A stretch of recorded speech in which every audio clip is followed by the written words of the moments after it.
Welcome to a new edition of the Neon Jazz interview series with jazz drummer, composer, and arranger Jacek Kochan. His new 2020 album is called Occupational Hazard, and it's his 22nd release as a leader, and it's also his most stylistically daring project of his career. It was released on March 13th, 2020, right around the time that America and the world was going into full quarantine mode because of the coronavirus. We talk about that and much more. This cat has always combined elements of acoustic and electric jazz, rock, and contemporary improvised music into his mix. He's had a long, esteemed jazz road, and he opens up about it, so please get to know him and dig this interview, my friends. How are you guys doing now in the Kansas, like with all these problems, work problems? Yeah, I mean, it's surreal. We're pretty mobile people, so not being able to kind of get out and about is challenging, but I don't know that any of us have ever experienced anything like this in our lives, so.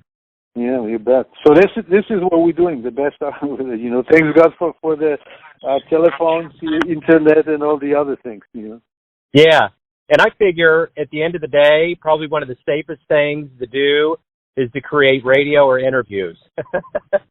I think, if you come to this, because it's going to be the simplest way to, for people like, back in the day when you had a radio and then there was a whole family was next to the radio listening. So radio will return, Yeah, just like with us being able to talk, we're social distancing, yet we're communicating. It's just a new way of, that's the thing. Technology has definitely helped us come together, so it's a good thing. Exactly. Sure. If you wisely use, of course, if you wisely use it, it's beautiful too. Without a doubt. Anyway, so I'm ready for you, brother. Yeah, cool. Well, hey, thank you for taking a minute out for Neon Jazz today. I really appreciate it. I'll love to do it. I'm happy you contacted me. So let's talk about Occupational Hazard. Talk to me a little bit about this latest release from you and kind of what your artistic vision was for this project. I happen to be writing a lot of music in the last 10 years or whatever, and right about a year ago, more than a year ago, I had a time and moment when I started writing. It was a time to write the music for a new project. And I usually have work with the 4 projects. One is a music conspiracy, one is an audio, one is a knack trio, another one is third of 3.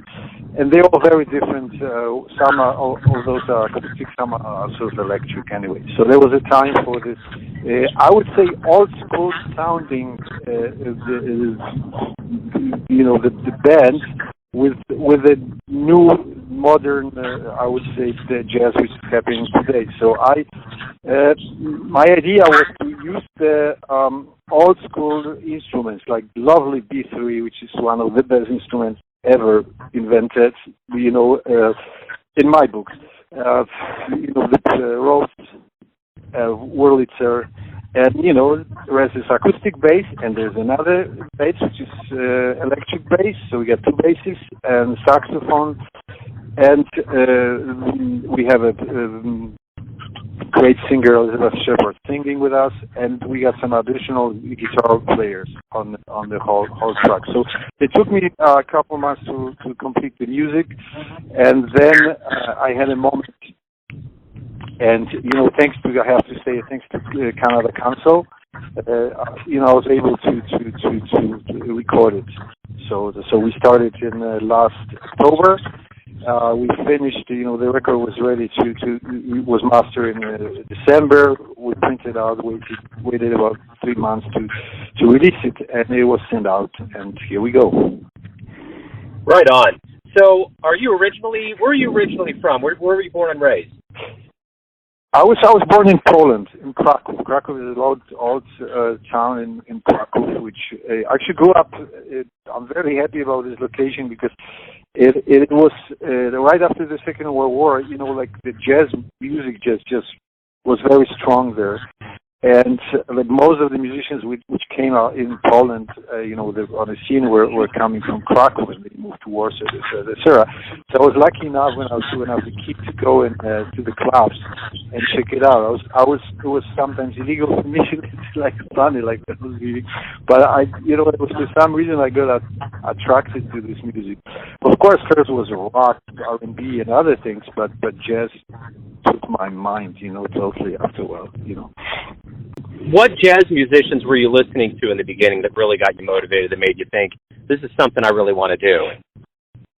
Okay, first of all, it was, as I said, as a kid, I've started playing guitar. At first bass and guitar and things, that we put some bands together. So obviously I was listening to lots of things which was happening in the Beatles and other rock bands and things.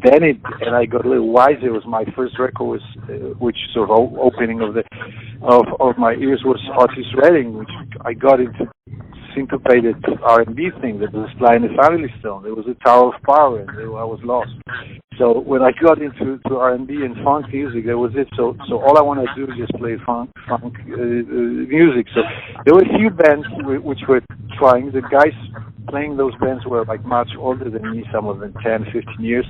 But eventually I was lucky enough to get in one of those fine bands in Krakow, Jumbler. Anyway, and in the same time, the jazz music just appeared because in the clubs we used to play, or I used to go hang. There was a time when the jazz music was presented. So some days was jazz, some days was R&B, some days was whatever. So I started going to jam sessions, listening to those cats, doing their thing. Eventually, because of that, I started listening to first Polish musicians, jazz musicians, which was Komeda, was Tomasz Stańko, was Zbyszek Namysłowski and Szukalski. Name you might know, you might not, but it's worth to know. Anyway, and then from there I slowly graduated to Miles, of course, to Herbie Hancock, to eventually to Coltrane, who was on the top. Coltrane was like getting to Coltrane took me a while because it was so high up. I knew it was attractive, but why, and I still wasn't able to name it. What was going on there? But it was like listening to some beautiful mountain. You're thinking, what is it like there on the top of it, or even close to it?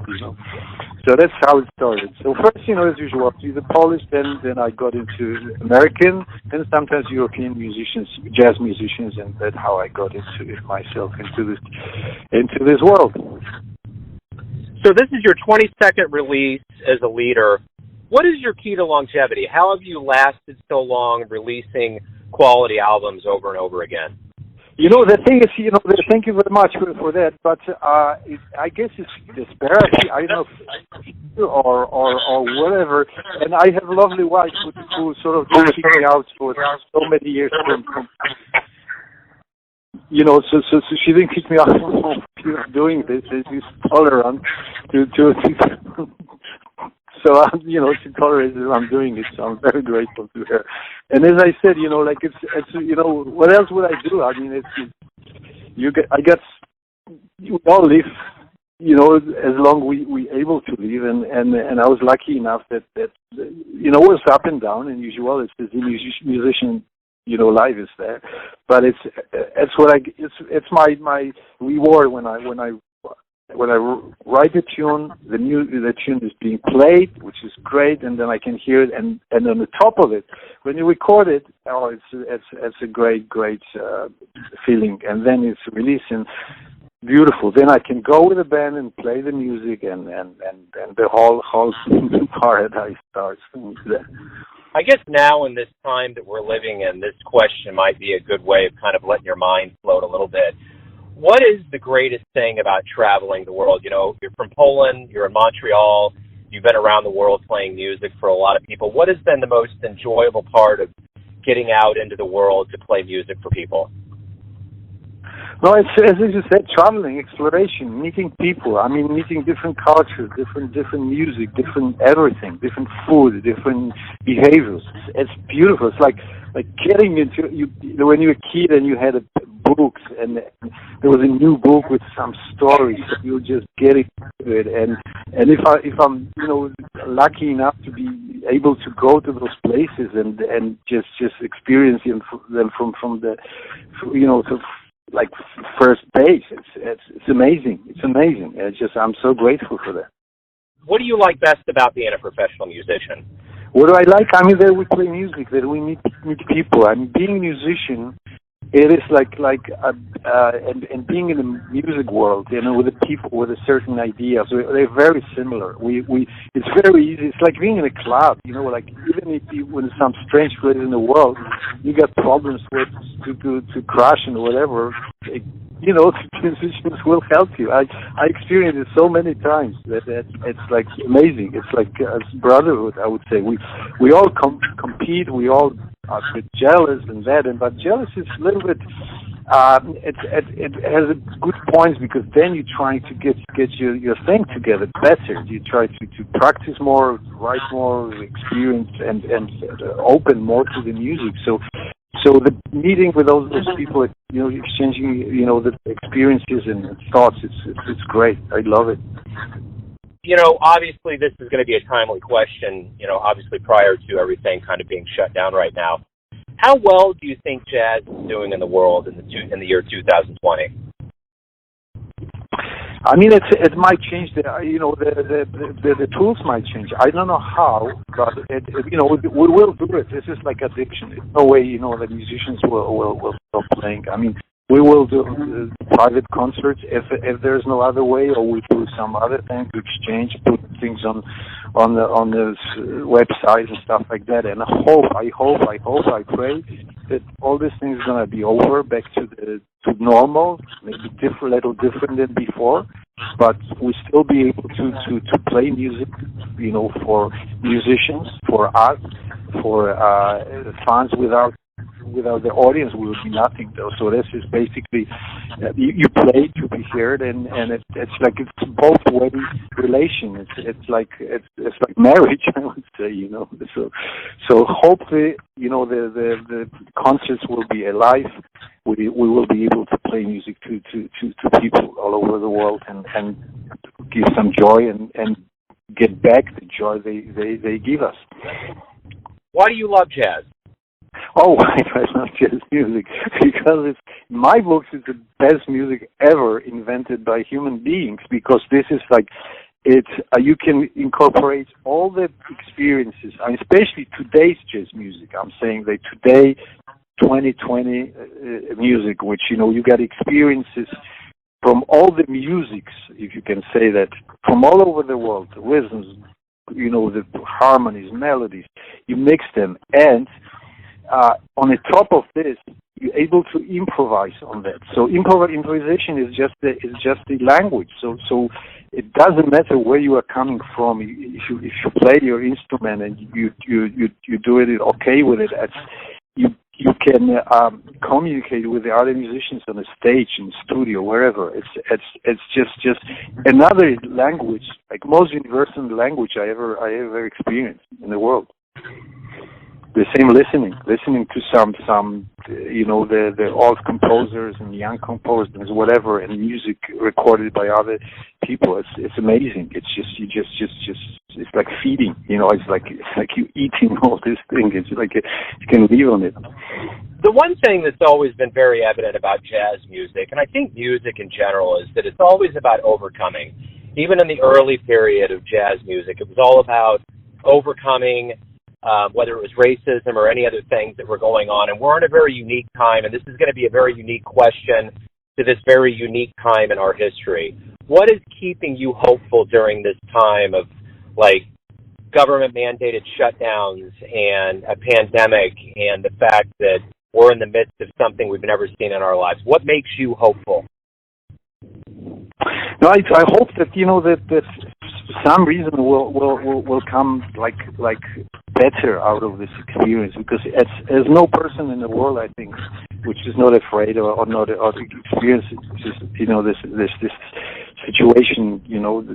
So now it's like a, I don't know, like kind of warning or something. I don't know. So we have to think about our lives, and we have to think in our relations and how to live our lives and how to treat our planet Earth, maybe. And I'm hoping everything's gonna be great. And you mentioned things before. I mean, like the race and the ways of living and stuff. It should be like people should tolerate and love each other. That's the only I lesson from it because the love, you know, I'm not the original one here, but love is the only thing which will keep us together and alive. Yeah, without a doubt. Let's say we're on the other side of all this, and you go on a tour, and you come to Kansas City, and you play a live show. How would you describe a live performance that you would put on? What would you give the crowd? I mean, you know, first of all, I mean then you know, the music. I mean, the attitude of the music, you know, my band is like that. That we all should know it very well, and then when we go to the audience, we have to perform it the best we can. What I meant, it's just like if you know a certain storyline, you know, we all know it very well, you know, our parts and things, and then we go to audience and we expand it. We'll try to describe it, you know, all you know, the best we can, you know, and you know, it depends on the relation, but usually with the audience, it's great when you get so intimacy with the audience. It's great. You can tell the certain secrets about this mood of the music, this piece or whatever, which could be different the next day or next gig. That's what's beautiful about jazz, because it never repeats itself. It's every time you go to see the band, usually it's a different experience, and at the same to play it, it's a different experience. So Kansas City wouldn't be different than the other ones. My final question to you is this: everyone has their perception or their idea of who they think you are, your family, your friends, your fans, but you're living your life. Who do you think you are? Just a human being who just doing the part of this beautiful, you know, I'm just part of the little particle of this beautiful planet, of life on this planet, and I try to live my life the best I can, and I love my family, and I love my work, and I try to be the best, you know, toward the other people as I can. I mean, you know, and we're just particles. I mean, just little tiny things which are we have a privilege to be on this planet, I would say. That's a beautiful answer. Thank you for taking a minute out for Neon Jazz today. It's been illuminating. It's been wonderful. Thank you. Thank you very much. Thank you very much, Joy, and hope to talk to you soon. And all the best to the health and to everybody. Ciao. Bye. Yeah, same to you. Thanks for listening and tuning in to another Neon Jazz interview, where we give you a bit of insight into the finest cats in Montreal, Kansas City, and spots all over the world, giving fans all that jazz. And thanks to Jacek for his time, music, and stories. If you want to hear more interviews, go to Famous Interviews with Joe Domino on the iTunes Store. Visit Neon Jazz at youtube.com, and for everything Neon Jazz all the time, go to the neonjazz.blogspot.com. Until next time, enjoy the jazz, my friends.